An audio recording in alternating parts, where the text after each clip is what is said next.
Uy. Ah. Hey. So, magsisimba tayo ngayon.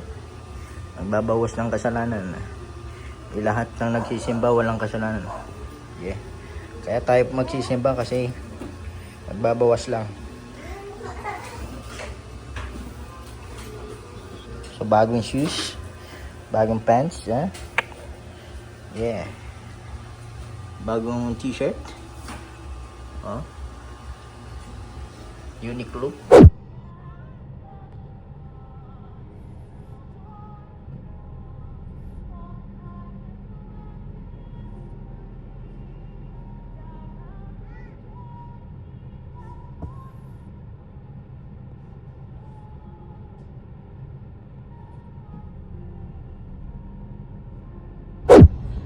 Dito tayong Church of God sa Las Marinas, Cavite. So, ayun na, naka-traffic lang, no. Relate tayo, no. 3:30. First time, no. First time, di na alam ang mapunta. Ganyan.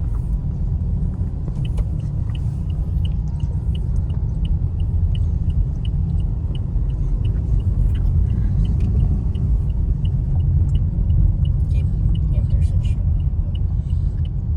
And potential, ayun. Mas maganda na kamotor yun. Kaya maganda yung ano. Dami yun.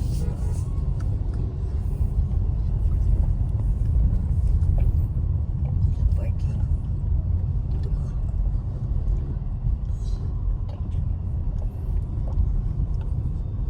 Ayun, welcome. Welcome to ay sundan ako. Sisimba to yun. Yun o, welcome. Yun dun sa kabila. More parking dun.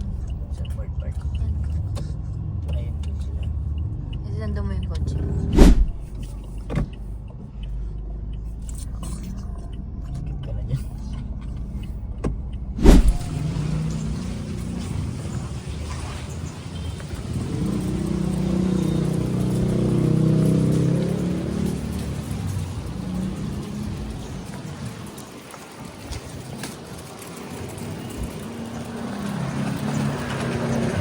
Look.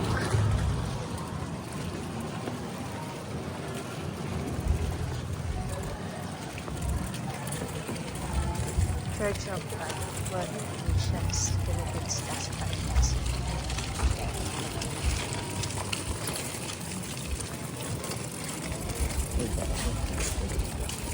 Ito.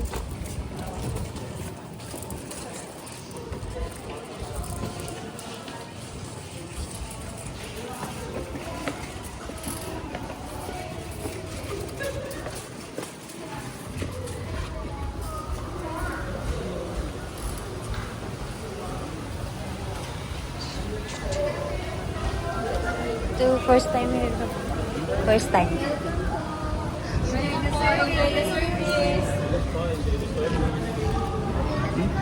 First time here. Ha? Ha? Ha? Wala. First time here. Free gift daw pag first time. Oo, after na.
nabanggit na yan. Ang dami na tayong inaalala.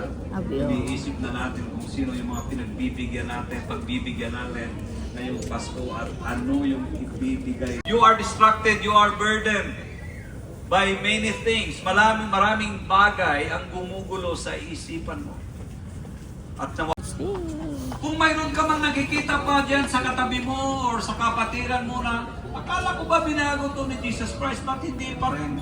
Ba't umiinom pa rin? Naninigarilyo pa rin? Kapatid, huwag kang mainip. Hindi pa tapos si Lord sa buhay natin. Patuloy pa rin tayong inaayos, Lord, araw-araw. Huwag kang mainip. Magpatuloy ka lang.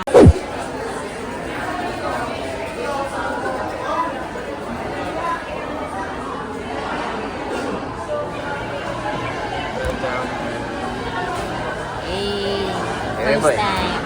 First time. Buti nagtanong kayo, no?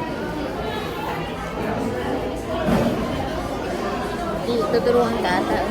Tapos ang nag-manage po na si Pastor Anthony po, and also si Tita G, kaso po wala na po kasi si Pastor Anthony ngayon, kaya yung anak niya po si Pastor AJ yung pinaka-senior pastor po natin. Sa taas po, meron po kami dance studio, meron din po kami kung mahilig po kayo sa play, meron po din yung ang tawag yung sa pool, billiards, meron po table tennis, mga ganun po. Ayan, meron pa rin tayong mga room po sa taas kapag ka may gusto niyo pong fellowship. And ayun po, naniniwala naman po kayo na bilang tao po tayo ay makasalanan. Siyempre, yung kasalanan po yan, maglilid po tayo sa eternal death po, siyempre sa infierno po, no? And kayo po ba, kapag po ba namatay po kayo, sure na po ba kayo sa langit? So, pero siyempre, dapat po ngayong, ngayong nakilala natin si Lord, dapat once na tinanggap natin siya, dapat sure na po tayo na. Dati po ba sa dating dahil na may mga ganito rin po ba sa inyong mga topics about salvation? Kumbaga hindi kami tagtagal, try lang kami din. Bible din po ba tawag sa inyo? Pa? Bible din po ba tawag sa inyo? Opo. Same lang naman. Kaya lang iba yung ano nila. Teachings po. Ganun. So yun po syempre dahil makasalanan po tayo, diba? Pwede po yun mag-lead sa death. Pero po syempre, dahil po sa pagmamahal ni Jesus Christ sa atin, nagpapako po siya sa cross para sa atin. And ano nga po ba yung ma-receive natin? Syempre yung old life po natin, mapapalitan po yun ng bagong buhay. Kasama po si Jesus Christ po. And syempre, ma-receive po natin yung salvation. Yeah. Ngayon po, meron na po tayong choice nun, which is yung mamuhay po tayo ng makasalanan or yung mamuhay po tayo nakasama si Kristo. So, kung tatanggapin po natin si Kristo, ano nga po ba yung dapat natin gawin? Ito po, accept, believe, confess, and decide. Siyempre, accept po natin si Jesus Christ. Then, yung believe po, maniwala po tayo na si Lord ay nagpapako sa cross para sa atin. And confess po, syempre, hindi lang tayo dapat maniniwala, kundi syempre, bibigay din natin kay Lord yung mga kasalanan po natin. Syempre ngayon po, once na-confess na po natin yun, mag-decide na po tayo ngayon po. Yung life po ba natin para kay Lord na po ba ito or hindi pa po muna. Kasi ito naman po, yung salvation, hindi naman po siya sa atin ito. Kasi sa inyo po yun, kasi kayo po yung may hawak ng life po. So, ayan po. Kayo po ba, ready po ba kayo na i-accept mo si Jesus Christ? Okay naman po. So, paano pwede po ba namin ngayon ipag-pray? Si Ate Karen po, masaka si Kuya Makoy. Pwede po ba ipag-pray? Hallelujah, Lord, hallelujah, Jesus, maraming salamat po, Lord God, sa life ni Kuya Makoy and ni Ate Karen, Lord God. Lord, dahil papasalamat kami, Lord God, na nalid mo sila, Lord God, sa simbahan na po, Lord God. Alam po namin, Lord God, na tinawag mo sila, Lord God, at hindi po basta aksidente lang, Lord God. Meron kang plano, Lord God, sa buhay nila, Lord. I pray, Lord God, na sa life ni Ate Karen and ni Kuya Makoy, Lord God, kayo, Lord God, ay kanilang tinatanggap, Lord God, sa kanilang buhay. Naniniwala sila, Lord God, na kayo, Lord God, ay nagpapako sa krus para sa kanila, Lord God. At kinakonfess namin, Lord God, yung aming mga nagawa ng pagkakamali, Lord God, sa isip sa salita, Lord God, at sa gawa, Lord God. At kung meron man kami, Lord God, na magagawang pagkakamali, Lord God, in the future, Lord God, o sa paglabas namin dito sa simbahan na po, Lord God, tulungan mo kami, Lord God, na maalala namin, Lord God, yung pag-say save mo sa amin, Lord God. At maalala namin, Lord God, na itong life na to, Lord God, na meron kami, Lord God, hindi na to sa amin lang, Lord God, hindi para na rin sa inyo, Lord God. Tulungan mo kami, Lord God, na yung mga gagawin namin, Lord God, inaayon ni Lord God sa kung ano man yung nais mo, Lord God, sa buhay namin, Lord God. I-lead mo kami, Lord God, sa kung ano man, Lord God, yung plano mo, Lord God. Tulungan mo kami, Lord God, na hindi kami, Lord God, magkamali, Lord God. And also, Lord God, yung natutunan namin, Lord God, sa simbahan na to, Lord God. Tulungan mo kami, Lord God, na yung, Lord God, yung magsilbi namin guidance, Lord God. Sa kung paano nga po ba kami, Lord God, dapat mag-desisyon, Lord God, for the whole week, Lord God. I also pray, Lord God, sa kanilang pag-abos, Lord God, sa church na to, Lord God. Sa kanilang pag-uwi, Lord God, sila, Lord God, ay samahan, Lord God. Protektahan mo sila, Lord God, dahil, Lord God, sa inyong salita, Lord God, na utusan mo, Lord God, ang inyong anghel, Lord God, para kami ay samahan kahit saan man kami magpunta, Lord God. I pray, Lord God, na touch mo kami, Lord God, ng inyong banal na dugo, Lord God. Huwag mo kami pababayaan, Lord God. Kayo, Lord God, yung sumama sa amin, Lord God. I also pray, Lord God, na gawin mo sila, Lord God, daluyan ng iyong pagmamahal at blessing, Lord God, sa mga tao, Lord God, na nakapalibot sa kanila, Lord God. I pray, Lord God, na hindi lang ito, Lord God, yung last, Lord God, na mag-church sila dito, Lord God. Kundi, Lord God, ito yung starting point, Lord God, kung paano kayo, Lord God, mag-move sa buhay nila, Lord God. Hindi na po, Lord God, ang aming. Sabi namin sa Pahanis, Jesus, Amen.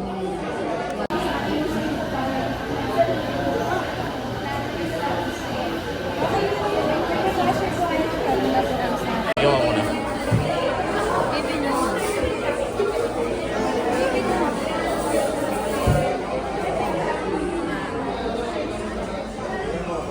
Chocolate. Uwi na. Uwi na naman. Galing church. Nabawasan konti. Konti lang, konti. Nabawasan konti ang kasalanan. Okay. Bye-bye.